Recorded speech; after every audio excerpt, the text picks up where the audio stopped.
had a very good night rest, had a good breakfast, because आज का दिन बहुत ही दमदार and full power packed होने वाला है.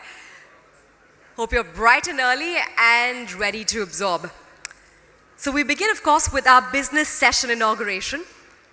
I would like to call upon stage our chief guest, Mr. Francesco Esperisi, President, FIATA, Mr. YG Parande, Member CBEC, retired, Mr. Ravinder Swaroop, Commissioner of Customs, and Mr. Debashish Datta, the Chairman, FFAI, Mr. Dushyant Mulani, and Mr. Abhijit Bhattacharya, Advocate, Supreme Court.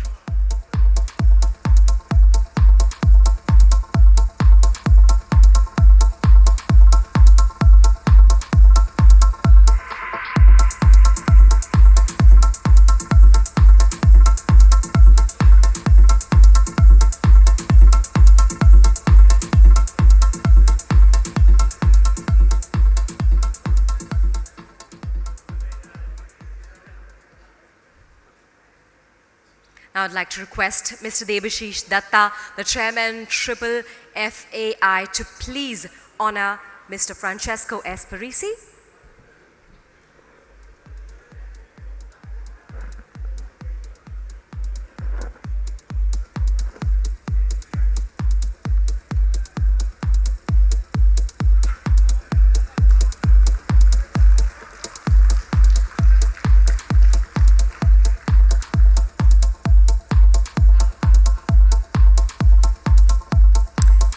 Also honor Mr. YG Parande.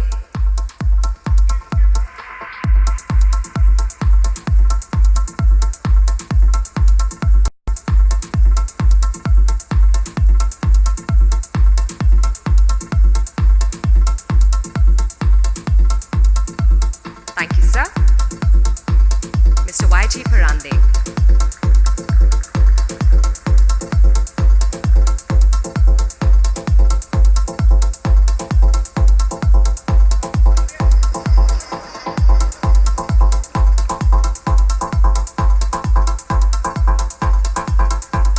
Mr. Ravinder Swaroop.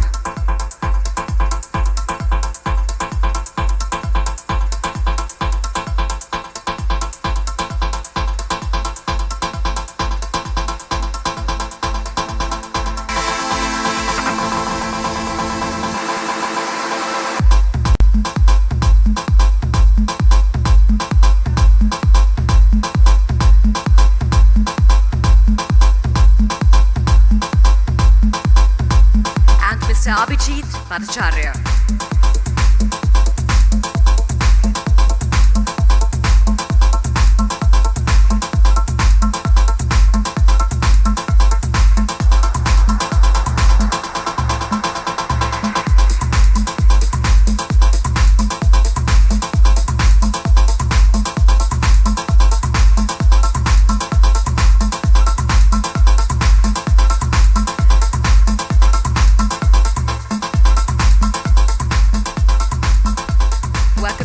And thank you very much, Mr. Datta. I now welcome Mr. Debashish Datta, Chairman, FFAI, to address the session.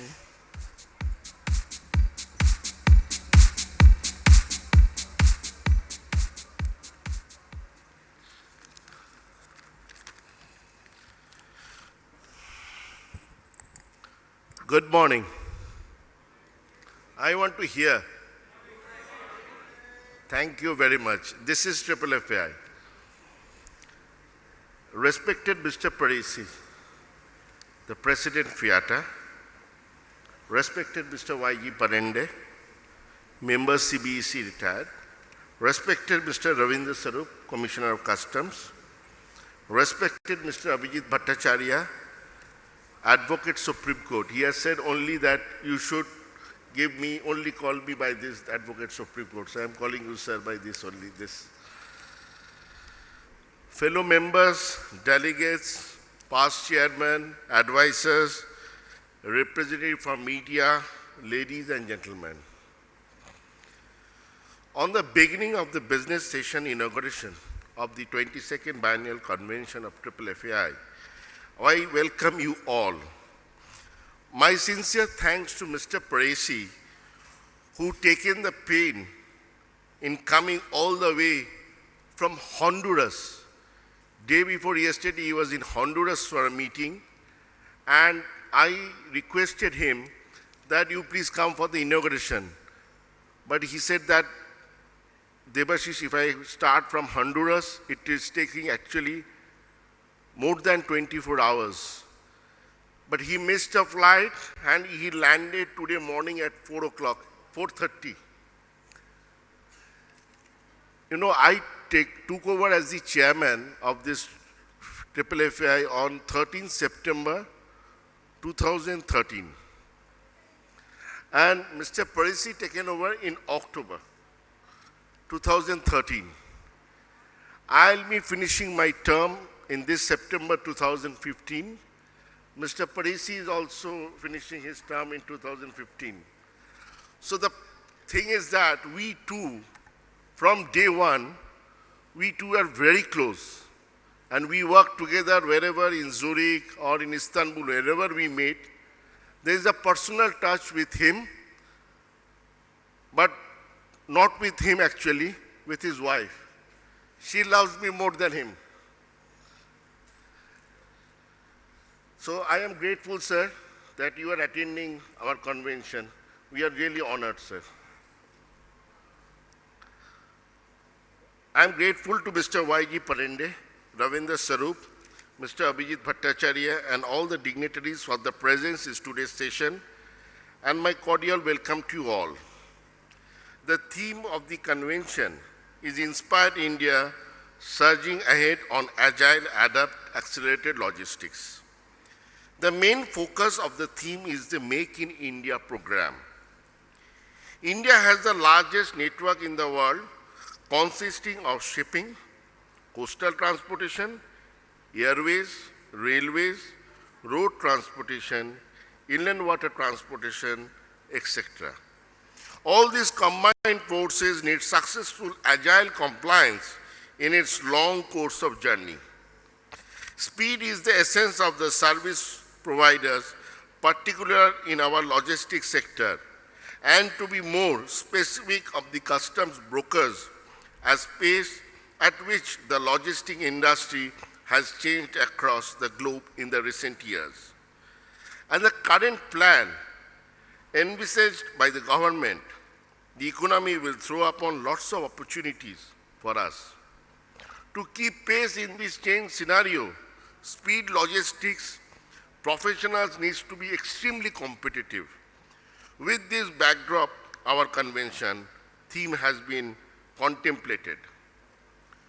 Today we are fortunate to have with us learned speakers on the dais who will enlighten us the need of agility in Indian logistics sector in breaking new boundaries and redefining its relationship in the world. Yesterday I was talking with some fellow members here, and I was also giving a bite in TV interviews.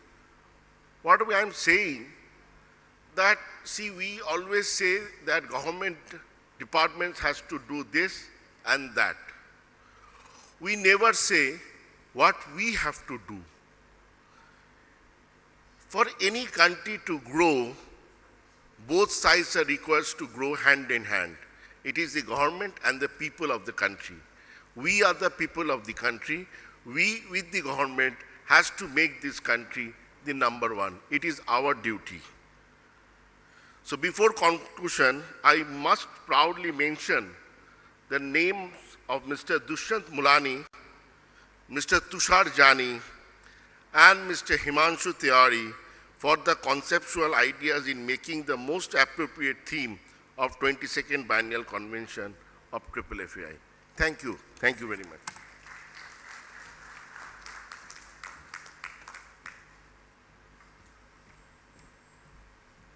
Thank you, Sri Debashish Datta, for your valuable words. I now call upon Mr. Y.G. Parande, member CBEC, retired, to address the session. Mr. Parande.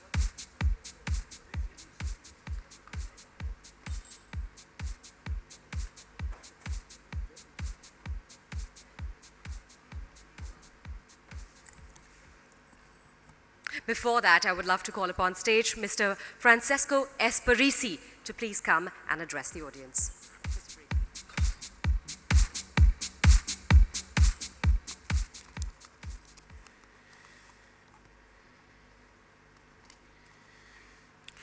authorities, dear Debashish Datta, the President of the Freight Forwarders Association of India, Mr. Ashish Pednekar, the President of the Mumbai Customs House Broker Association, dear friends and colleagues from India and beyond. It is my great honor and pleasure to be here in Mumbai in my position as President of FIATA to address you at the opening of this business session of the 22nd Convention of the Federation of Freight Forwarder Associations of India. We are also very grateful to the representative of government who have graced us with their presence and support. It is particularly exciting for me to be here in Mumbai in such a dynamic and innovative phase of your economy. The Federation of Freight Forwarders Associations of India is the Federation of Indian Forwarders Associations. Likewise, FIATA is the federation of the worldwide located National Freight Forwarders Association. FFAI is one of the oldest members of FIATA, having registered as such in 1963, over 50 years ago. It is also one of the largest in terms of number of companies represented, over 5,000. Also, Mumbai has an historical relation with FIATA, beginning with Mr. Arvind Parikh, who was president of FIATA in the years 83-85, and then followed by my good friend, the late Mr. Mayur Contractor, who was senior vice president of FIATA in 2007-2008. And my equally good friend, Sharosh Nagarwala, who was treasurer until 2012.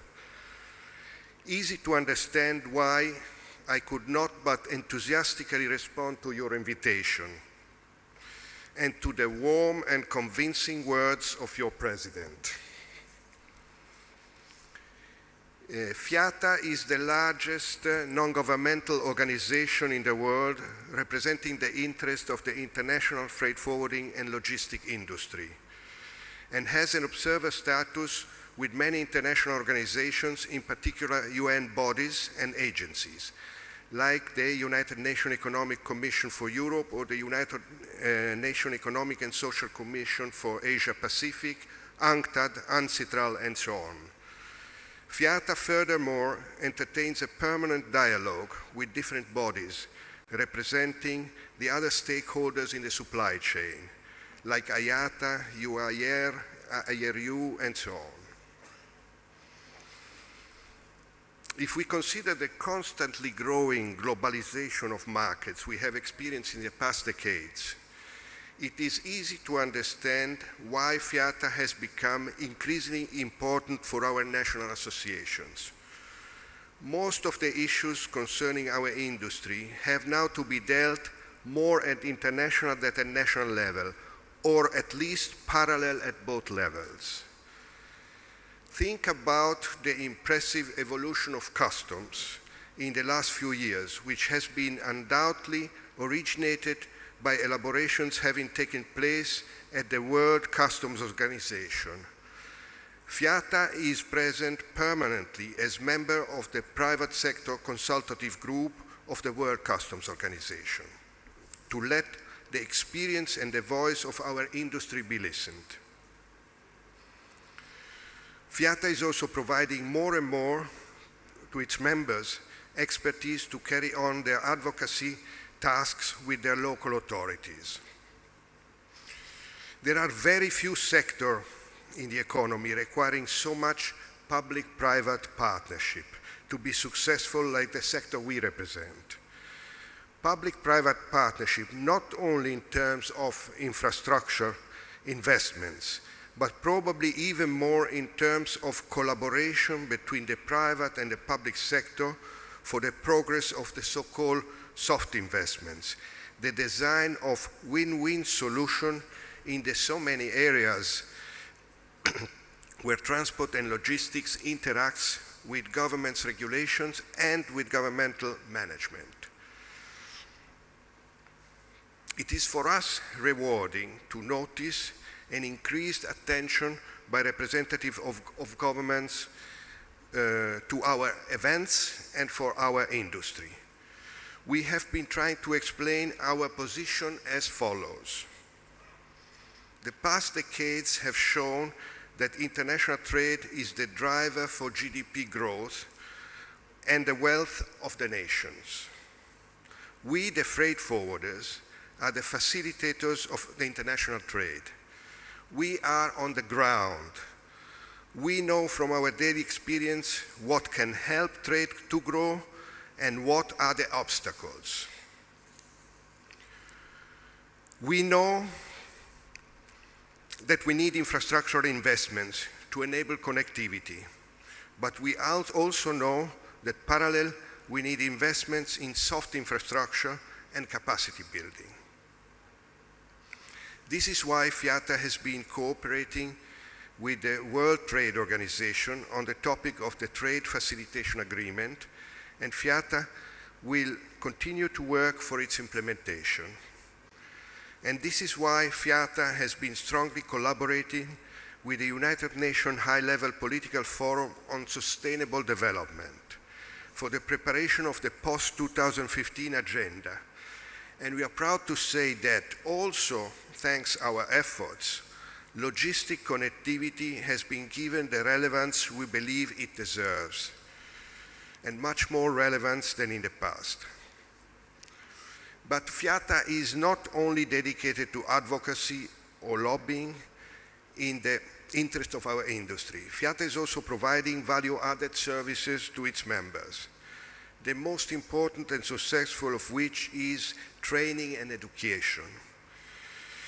The high quality of the FIATA diploma in freight forwarding and the FIATA high diploma in supply chain management testifies the importance of FIATA achievements in this area, where FIATA is excelling and is going to invest even more resources to further develop programs and learning techniques.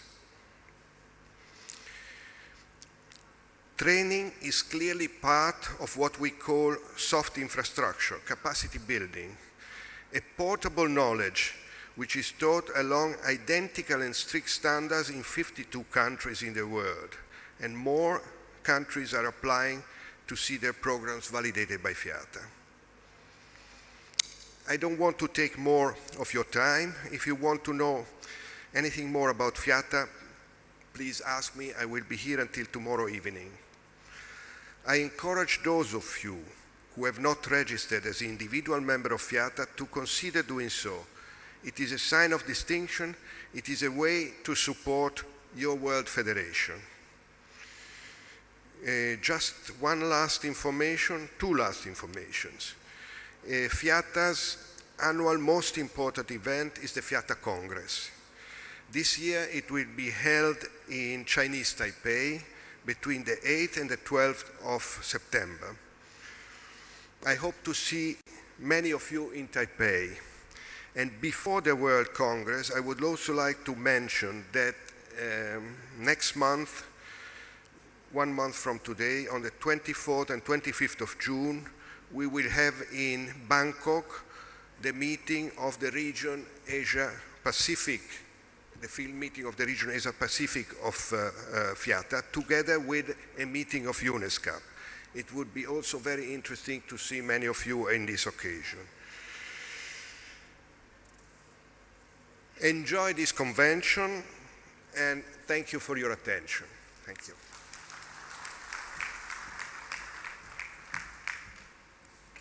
Ladies and gentlemen, that was, of course, Mr. Francesco Esperizzi, President, FIATA.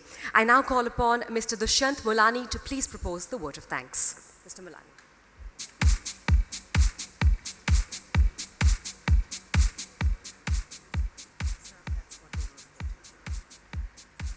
I request Mr. Y.G. Parande, Member Customs retired, to kindly chair the session.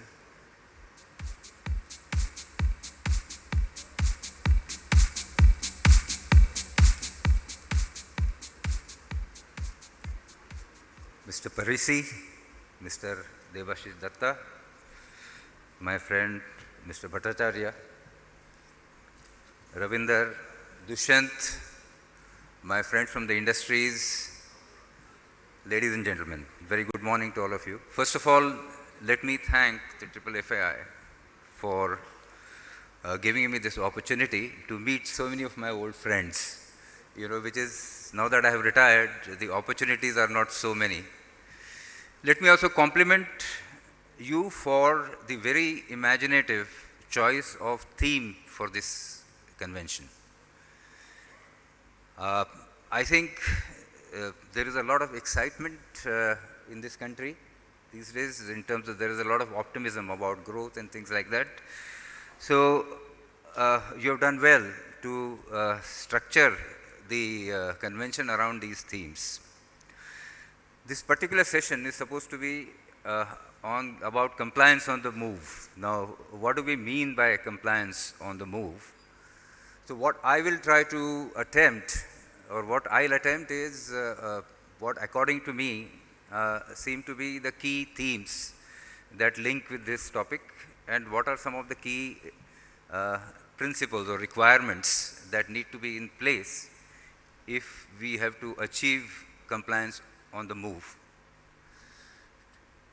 To me, it appears that when we talk about compliance on the move, fundamentally what we are talking about is seamless movement of goods across borders. That is, creation of a compliance framework which ensures that requirements of compliance to the extent possible do not interfere with the movement of goods. Now, what are the things, and I hope this session will address some of the key requirements which have to be put in place to ensure that. First is, if we have to achieve that nirvana of seamless movement of goods, we have to look at compliance differently and accept that compliance is a shared responsibility. So fundamentally, the disconnect that exists between the authorities and the citizen or businesses, that needs to go. The government needs to accept that citizens have an equal responsibility in ensuring compliance, and it is the government's job to enable the citizens and businesses to do that. So it is just not the responsibility of the government to make sure that laws are followed. It is the responsibility of the citizens to follow the law, and it is the responsibility of the government to help the citizen to do that. That is the primary responsibility. And number two, where there is a deliberate violation of law, punish that violation as transparently, as swiftly, and as effectively as possible. So primary responsibility of the government therefore must change from being, mainly an enforcer to being a regulator and a facilitator. So that's the first thing. And then when you deliberate on this, sort of posit yourself in the middle of our environment here and see to what extent government is acting only as a regulator or only as an enforcer, and to what extent it is really doing what a regulator ought to do. Second thing that needs to change, therefore, and I'm talking about this in the regional and national context particularly, the control paradigm of customs has to change. So, interference with movement of goods, which are the situations where it is warranted, those have to be very clearly defined. And a large number of, disputes, not necessarily violations, large number of disputes need to be handled in a way that does not, impede the movement of goods. That is the way I think the movement of goods will be facilitated. Now, how do we achieve this? So I think there are three dimensions or three limbs which need to be focused on, and those are: what are your legislative processes, what is your law rules, regulation, and the business processes. Number two, technology. Now, how technology can, improve your logistic efficiencies. And finally, and that's the most important thing, people. How do all these things need to be changed and brought in sync to ensure that the logistics efficiencies are improved? So what do we mean? Legislation, what do we need to do? Question number one, is your legislation designed in such a way that compliance is systems driven? Now, can we build systems in such a way that in the simple process of following certain procedures, compliance is achieved? Is it possible to define systems? Do I, for instance, when the government issues any exemption notification, is that exemption compatible with the requirements of a good IT system? If it is compatible, then merely, the process of clearing cargo through the system will ensure that compliance will happen. Are your laws compliant with the requirement of, compliance on the move? Are laws designed to, for instance, what we call the non-tariff barriers or the other government requirements, which are often given in the form of descriptions? Now, is it possible to express those in terms of HS headings, which can easily be, implemented through an IT system? So, and you have to bear in mind, when we talk about this thing, we are, customs dominate the landscape here. What we need is the entire ecosystem to change. So it's not enough that customs change, it's not enough that customs improve their processes, unless all the other parties, all other agencies at the border act in a joint manner, your dream is unlikely to be achieved. So is it possible, therefore, to create a risk management framework in which all these agencies cooperate? I mean, they handle risks which are peculiar to their own context, but the framework is shared. An AEO program, for instance, can take into account risks not only to revenue or, customs, but also risks in terms of public health, in terms of security, so on and so forth. So till the entire ecosystem at the border, acts in unison, the dream of compliance on the move is unlikely to be changed. So that is the change that has to happen in the governance framework. Then technology, how do we use mobile technology? Is it possible for people to, amend their declarations on the fly when new circumstances come to your knowledge? Is it possible to query and get answers from mobile devices? Is it possible to give remote clearances and things like that? That is so technology is the other dimension. And finally, people. How do we build capacity? Not only within government, but also in the industry.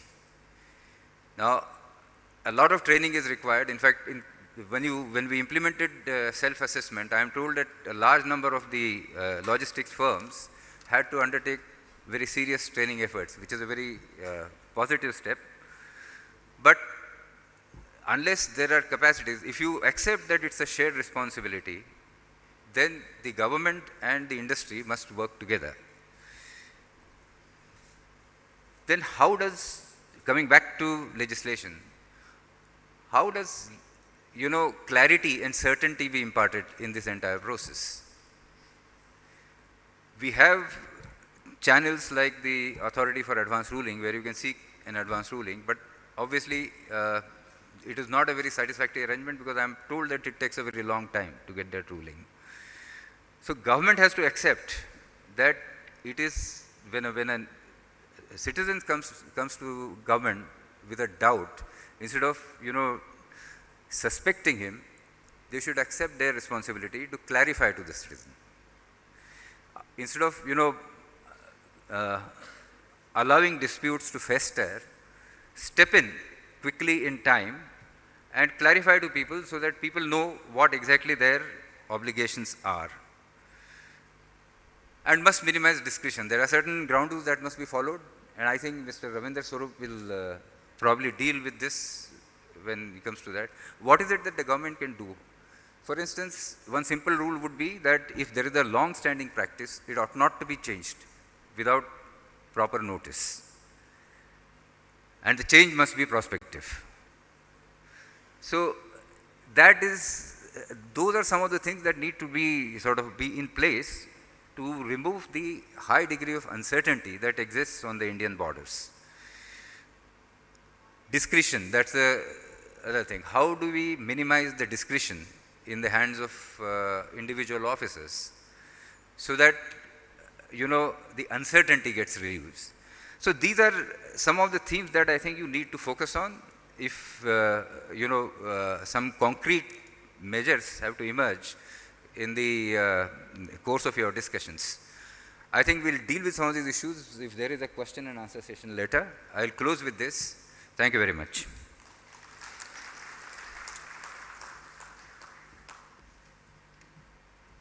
Thank you, Mr. Parande, for your lucid words. This session is kindly sponsored by Ashtay Logistics Private Limited, Container Freight Station. I will now call upon Mr. Ravindra Swarup, the Commissioner of Customs, to address the convention on agile and compliances. Sir.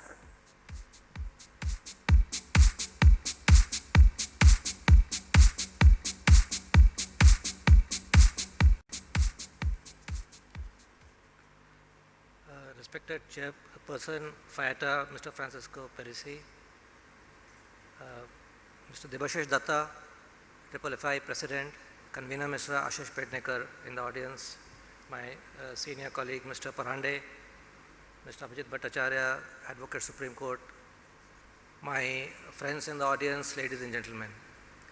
It is indeed my proud privilege to be in your midst today to speak at the inaugural business session of this two-day event on this extremely important topic of agility for compliance, which has been chosen very, very wisely by your team. And I'll share some thoughts with you which I think would be useful for the deliberations over the course of the next 2 days or so. When we talk about compliance and what I have seen being in the government for the last 25 years or so, that the way to move forward now is on 3 principles which I want to talk about. The 3 T's as I would describe them: technology, trust and transparency. I think we have come a long way from the time when government was in the role of a regulator. Now the paradigm has changed.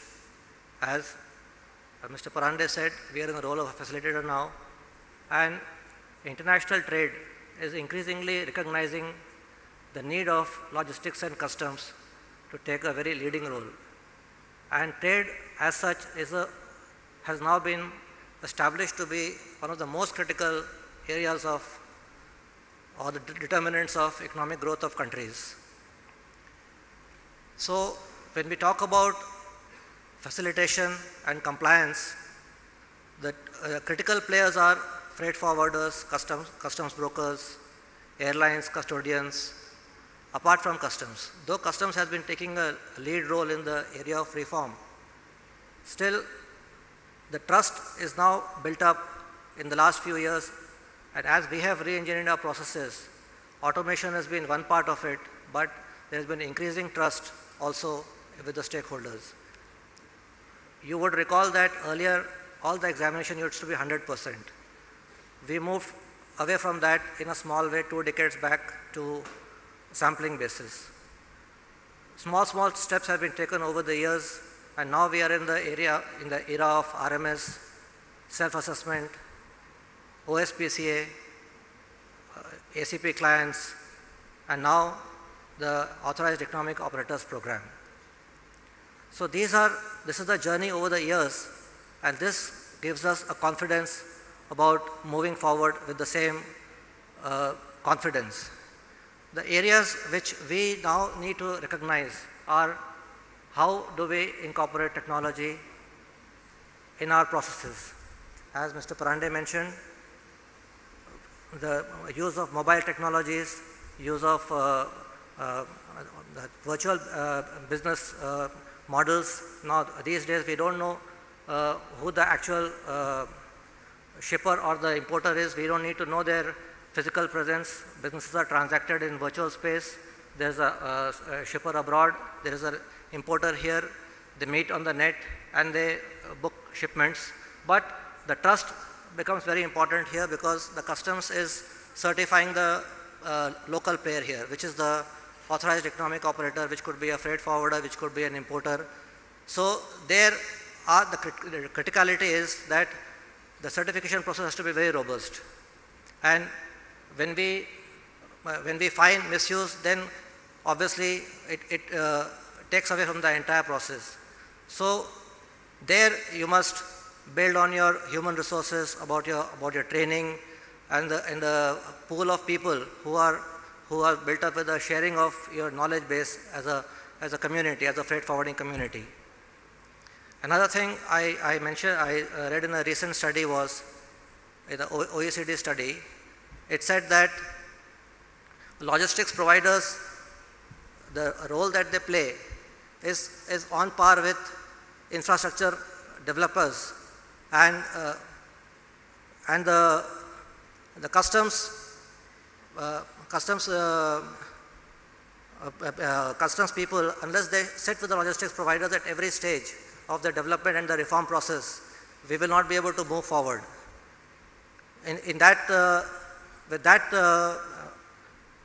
underlying principle, we have now started engaging in India with in facilitation committees, with all the stakeholders, with authorities in government, and increasingly getting their ideas and building up processes.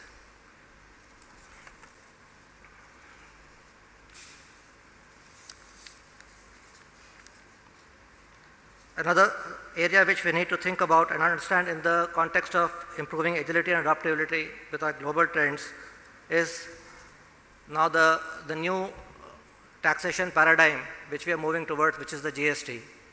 As a freight forwarding community, I think it is extremely important for you to get to know the business model that you have to enter into with the CGST, IGST and SGST, and the procedures as well as the technologies that you need to implement.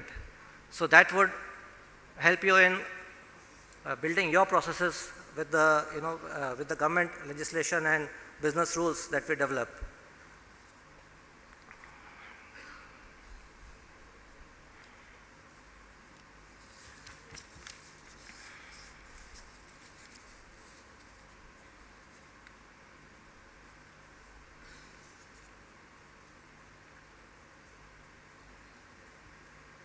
So far as customs in Mumbai is concerned, we have been increasingly engaging with the community here, the freight forwarding community, and the customs brokers. And we have the mechanism of trade facilitation committees. We have recently set up a committee set up with the leadership of the Chief Commissioner, which is having all the stakeholders such as the food safety authorities, the drug controller, the textile committee, and the plant and animal quarantine, etc. And our purpose is that we should take them all on board, and this is in recognition of our leading role in the clearance chain. So as we continuously engage with you, I think we would set the foundation for this compliance process. And with these words, I think I'll close here, and the rest we will handle in the panel discussion. Thank you.